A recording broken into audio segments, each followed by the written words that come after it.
শোণিতপুৰৰ চাৰিদুৱাৰত অনুষ্ঠিত খোলবাদন আৰু সত্ৰীয়া নৃত্যৰ কৰ্মশালাৰ সামৰণি। উন্মেষ শিল্পী সমাজৰ সৌজন্যত অনুষ্ঠিত কৰ্মশালাৰ সামৰণি অনুষ্ঠান অনুষ্ঠিত। উন্মেষ শিল্পী সমাজে চাৰিদুৱাৰৰ ভোবোলা গাঁও নামঘৰ প্ৰাংগণত কৰ্মশালাৰ আয়োজন কৰে। বালিপাৰা চাৰিদুৱাৰ অঞ্চলৰ ২৬গৰাকী প্ৰশিক্ষাৰ্থীয়েও অংশগ্ৰহণ কৰে কৰ্মশালাত প্ৰশিক্ষক জোনমণি দাসে প্ৰশিক্ষণ প্ৰদান কৰে। সামৰণি অনুষ্ঠানত অঞ্চলটোৰ কেইবাগৰাকীও বিশিষ্ট ব্যক্তিয়েও অংশগ্ৰহণ কৰা পৰিলক্ষিত হ'ল।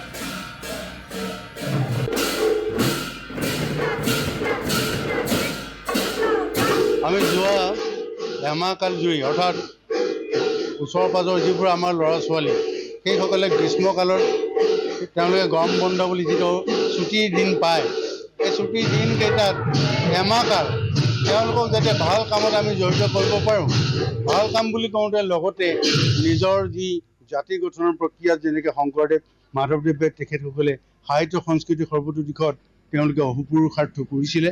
সেই শিল্পখিনিকে সেই চিন্তাখিনিকে যদি আমাৰ যুৱ যুৱতীসকলে তেখেতসকলৰ মনত লয়, কামত তেওঁলোকে এটা অগ্ৰসৰ ভূমিকা গ্ৰহণ কৰাৰ ক্ষেত্ৰত এটা আদৰ্শ হিচাপে গ্ৰহণ কৰে, এই কথাটোকে আমি হৃদয়্য কৰি তেখেতসকলক আমি জড়িতকৰণ কৰিছিলোঁ। আমি যোৱা এমাহকাল জুৰি